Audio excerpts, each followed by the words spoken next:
non, j'ai appelé maman me dit, je vais te voir. Maman est partie, pourquoi? Maman. C'était aux environs de 19h30, il pleuvait. La pluie a commencé, on a coupé directement le courant. J'étais à l'intérieur, je sens un bruit. Ça faisait grrrr. J'ai dit que mais ça c'est quel genre de bruit?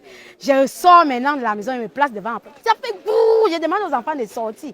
Quand je regarde en face là, je vois quelque chose qui jaillit comme ça. C'était comme c'était comme les nuages. Donc c'était l'eau. Ça jaillit comme ça, comment ça fait gouh, fort, fort, ça descendait. J'ai eu peur, j'ai demandé aux enfants, on fuit, oh. Ça descendait fort, fort. Tellement que ça terrassait les maisons. Je vois seulement les choses qui font bouh, les maisons terrassées. J'ai fui avec mes enfants. La nuit, il n'y avait même pas de lumière. Je vois seulement comment les gens torchaient dans l'eau. Il y avait l'eau, c'était énorme. Les gens tiraient les corps dans l'eau, les gens tiraient les corps avec les téléphones. Il n'y avait même pas moyen de traverser. Ça a grandi le cours d'eau. L'eau était tellement énorme. Nous, on ne pouvait même pas traverser. On est monté, s'est placé long là-bas. Il y avait les gens ici. Je voyais seulement la place si vide, là où il y avait les maisons.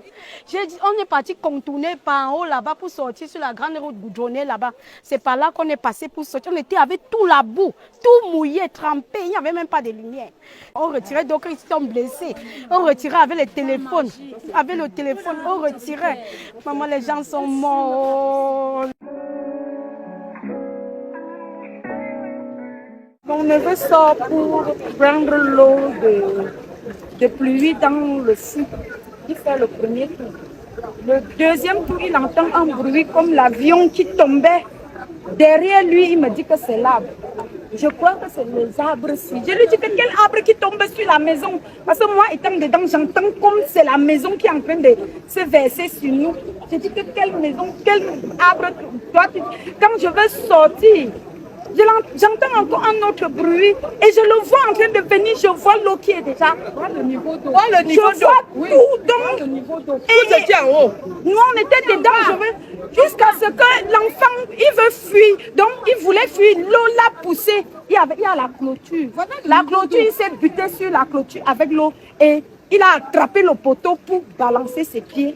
Quand il retourne, il voit sa maison en train de partir. Il dit non, ma famille veut plonger dans l'eau. Je ne sais qui. Là, un monsieur l'a attrapé, l'a neutralisé et s'est assis sur lui. Il est où à l'hôpital? Il est à l'hôpital. Je vous dis que dans sa famille, parmi ses enfants, il y avait un nouveau-né de 3 semaines. Ouais, qu'on a retrouvé à 1h du matin dans les décombres là-bas. Il est parti le voir grâce à l'hôpital ici, au Carrefour Bankolo. Bon, ce qu'on va faire, on va organiser les secours, les matelas et les couvertures. Le chef de l'État envoyé les secours, le matelas. On va organiser les secours avec la protection de madame la directrice. Ceux qui sont là. On va organiser l'eau. Il y a les matelas et les tout ce que le chef de l'État a envoyé. On va organiser la distribution des matelas, tout ce que le chef de l'État a envoyé ce matin. Il faudrait voir comment on va donc les caser en attendant qu'on poursuit les recherches. Vous comprenez, hein? Organiser les familles là.